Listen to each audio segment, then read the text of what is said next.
Mga idol, ang atin namang good news. Mga PWD sa Tayug, nagsama-sama sa isang masayang Christmas party. Para sa detalye, kwento mo, Idol Maya.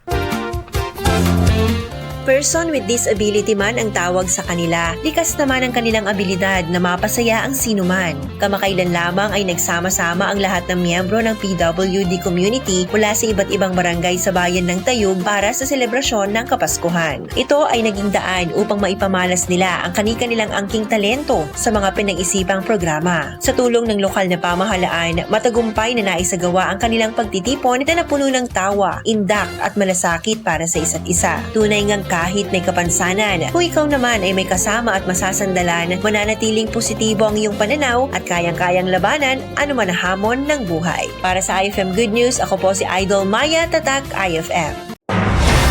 IFM News. IFM News. IFM News.